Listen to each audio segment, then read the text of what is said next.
Another video on when the book of Daniel was written. Seriously? I know, but this stuff is important. People need to have this information. Okay. What are we talking about today? Last time you talked about the Aramaic language that is used in the book, and what period of time it probably comes from. Yeah, we can't be terribly precise with the Aramaic, but it appears that it should date sometime in the early Hellenistic period. But today we're going to take a look at the other major language used in the book, Hebrew. Sounds good. But this is wearing thin. I can probably handle this video and maybe one more. Agreed. Let's roll the intro.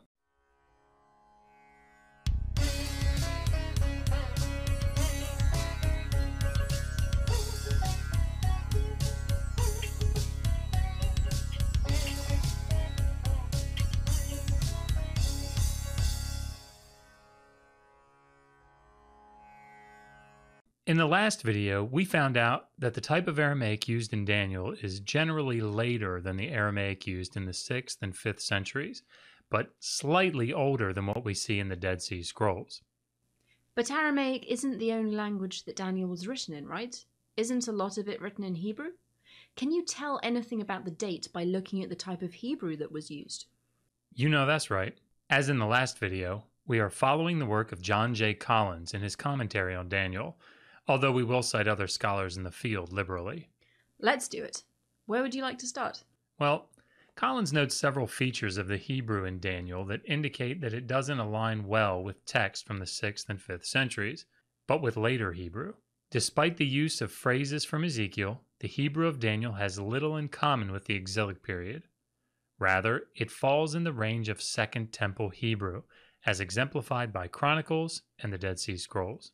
I see in your notes that Collins talks about 5 features of Second Temple Hebrew that show up in the book of Daniel: vocabulary preferences, diagnostic, syntactical, and grammatical features, late verbal forms, numerous Aramaisms, and late idioms.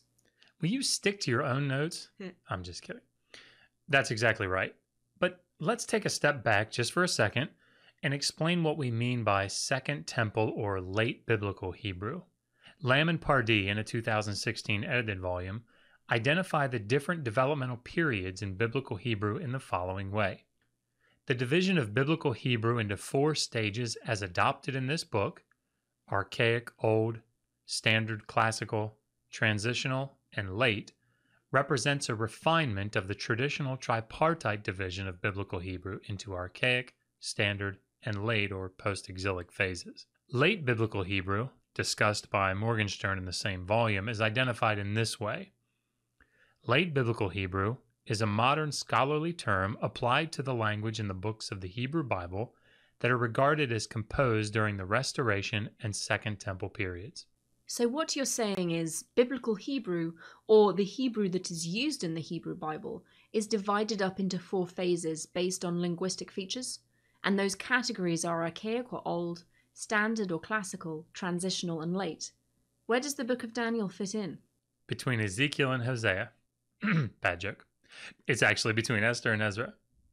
But seriously, that's exactly what we're here to discuss. Morgenstern identifies the corpus of late biblical Hebrew as the books of Ezra, Nehemiah, Esther, Chronicles, Daniel, and Kohelet. But how do scholars come to that conclusion? The features that you mentioned earlier, those are critical to this discussion. So let's get to it. Would you mind helping me out? I'd love to. Perfect. Let's start with vocabulary preferences. Okay, well, Collins notes that there are certain late words or phrases that Daniel prefers to use.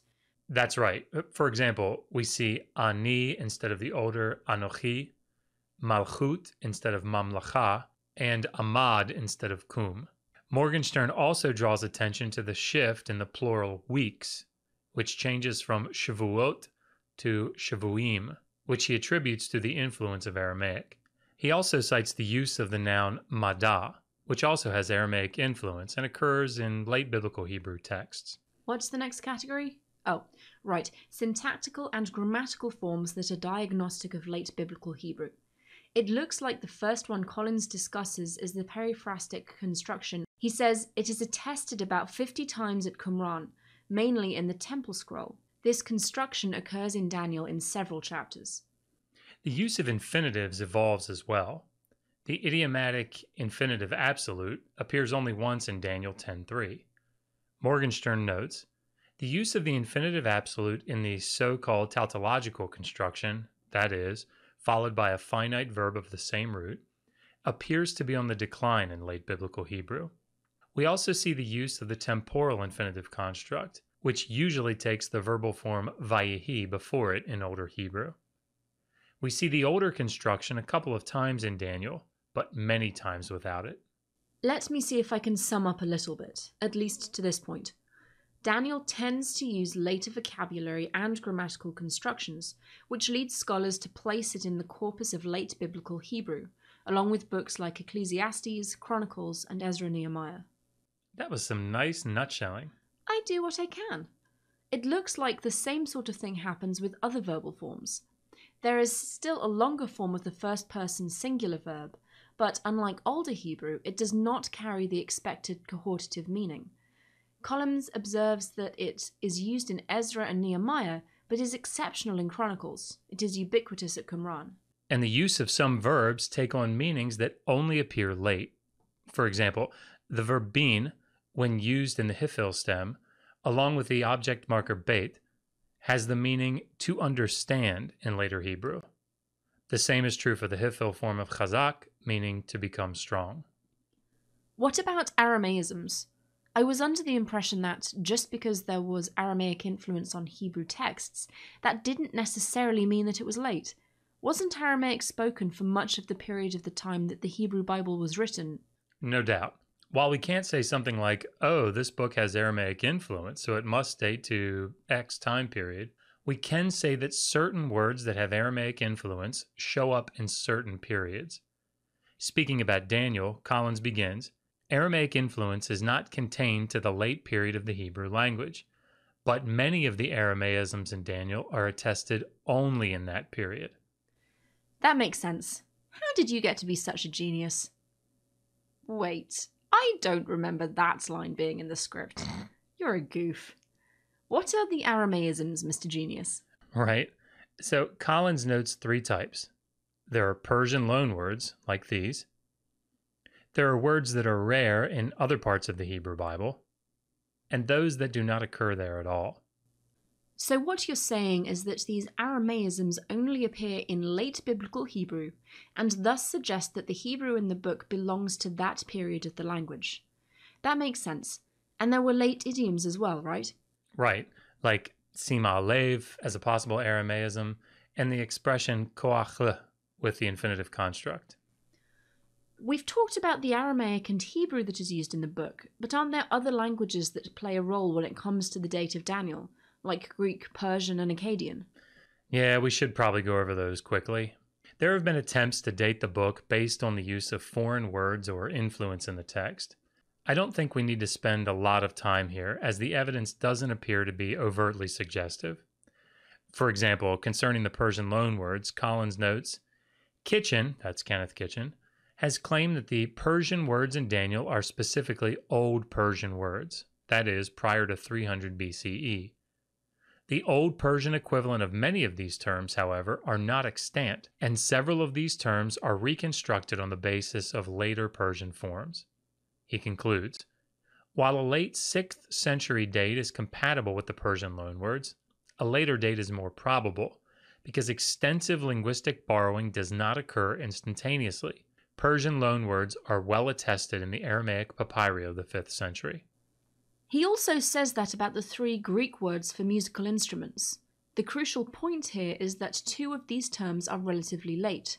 Psalterion is not attested before Aristotle, Symphonia occurs in Plato, and ultimately concludes the evidence for Greek influence on Daniel is too slight to prove anything.